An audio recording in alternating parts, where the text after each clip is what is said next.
அமைக்கும் பொழுது எல்லாருக்குமான அதிகார பகிர்வு இருக்கணும். அப்பதான் மக்களுக்கு ஏதாவது செய்யணும்னு தோணும். இப்ப விசிக கட்சி இருக்குங்க தமிழ்நாட்டில். விசிக கட்சி அதிகாரமே இல்லாமல் அதிகாரமே இல்லை, நான் எந்த மக்களுக்கு எதுவும் செய்யாம சும்மா ஒரு 10 எம்எல்ஏ வச்சு அவங்க என்ன பிரயோஜனம்? இப்ப கம்யூனிஸ்ட்ல ஒரு 5-6 எம்எல்ஏக்கள் இருக்காங்க. எந்த அதிகாரமும் இல்லாமல் எதுவுமே இல்லாம 6 எம்எல்ஏ இருந்து என்ன பிரயோஜனம்? சோ அவர்களுக்கான நோக்கம் இருக்குல்ல, அவர்கள் எதற்காக அரசியல் கட்சி துவங்கினாங்க இருக்குல்ல, அவர்களுக்கான நோக்கமும் அவர்கள் சார்ந்த ஒரு சில குறிக்கோளுடன் எந்த குறிக்கோளும் கட்சி ஆரம்பித்தாலும் அதுக்கு ஒரு நோக்கம் வரணும். எதுவுமே இல்லாம சும்மா ஒரு 5 எம்எல்ஏ வந்தோம், அந்த 5 எம்எல்ஏ வச்சு நம்ம எந்த அதிகாரத்திலையும் பங்கு இல்லாமல் ஆட்சியிலும் பங்கு இல்லாமல் சும்மா டைம் பாஸ் பண்றதுக்காக யாரும் கட்சி ஆரம்பிக்கவில்லை. அவர்களுக்கான ஒரு குறைந்தபட்ச அதிகார பகிர்வை கொடுத்து அவர்களும் பங்கு பெற்றால்தான் மக்களுக்கு ஒரு நல்ல அரசை கொடுக்க வேண்டும்.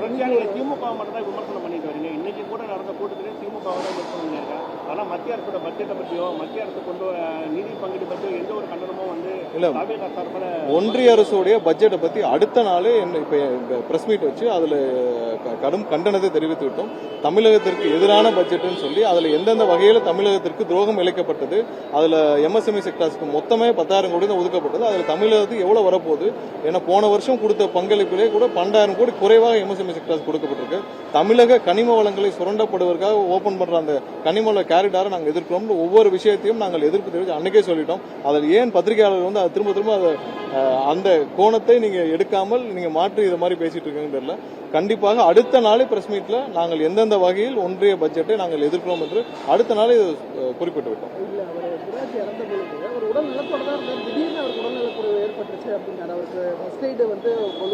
இல்ல, உங்க எல்லாருக்கும் தெரியும் எங்களுடைய கூட்டம் எப்படி அரேஞ்ச் பண்ணப்பட்டதுன்னு. அதாவது 4,998 பேருக்கு தான் நாங்க உள்ளே அனுமதி சீட்டுகள் கொடுக்கப்பட்டிருந்தோம். அதை விட குறைவான நபர்கள் தான் நாங்க உள்ளே அனுமதிச்சோம். ஏன்னா நாங்க அதை எக்ஸீட் பண்ண விரும்பல. அது இல்லாமல் போதுமான அளவுக்கு 30க்கும் மேற்பட்ட டாக்டர்கள் எல்லா வசதிகளும் கூடிய ஒரு மினி கிளினிக் எல்லாம் வச்சுதான் நாங்க ஏற்பாடு செஞ்சோம். போதுமான வகையில் தண்ணீர் எல்லாம். எங்களுடைய தலைவருடைய புரோகிராம் 12ல இருந்து 3 மணி வரை நாங்கள் பெர்மிஷன் வாங்கியிருந்தோம். 1:10க்குலாம் எங்களுடைய தலைவருடைய உரை முடிந்து அங்கிருந்து முடிச்சு கிளம்பியாச்சு. 12 மணிக்கு ஆரம்பிச்சு 1:10க்குலாம் முடிச்சுட்டு கிளம்பியாச்சு. ஏனென்றால் வேற எந்த தலைவர்களோ அங்க இருக்கிற மாவட்ட நிர்வாகிகளோ பேசியால் அது நேரம் அதிகமா இருக்குன்னு சொல்லிட்டு தான் தலைவர் மட்டும் உரையாடிட்டு அங்கிருந்து கிளம்பியாச்சு. ஏன்னா எவ்வளவு மக்களுக்கு பாதுகாப்பாக நாங்கள் நிகழ்ச்சிகள் நடத்த முடியுமோ அவ்வளவுக்கு எவ்வளவு பாதுகாப்பாக தான் நாங்கள் நிகழ்ச்சி நடத்திக்கொண்டிருக்கோம்.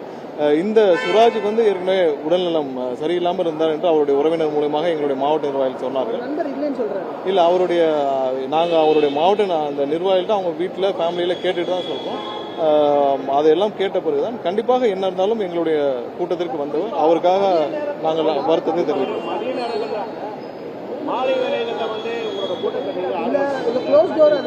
இல்ல, சாயந்தரம் என்னன்னா லேட் நைட்டு இரவுகள்ல கூட்டம் நடத்தி மக்கள் செல்வதற்கு கஷ்டமா இருக்கும். இரவு நேரத்துல கூட்டம் நடத்தி மக்கள் வெளியேறுவதற்கு கஷ்டமா இருக்கும். அதனாலதான் நாங்க 5 மணி இரவு நேரத்துல தவிர்த்து விட்டு பகல்ல வைக்கிறோம். அதுவும் நாங்க ரொம்ப குறிப்பிட்ட அளவு தான் இன்னைக்கு உள்ளே அனுமதிச்சிருந்தோம். இப்போ ஒரு பாக்ஸ்ல 500 பேர்னா அதுல பாதி தான் நாங்க உள்ளே அனுமதிச்சிருந்தோம்.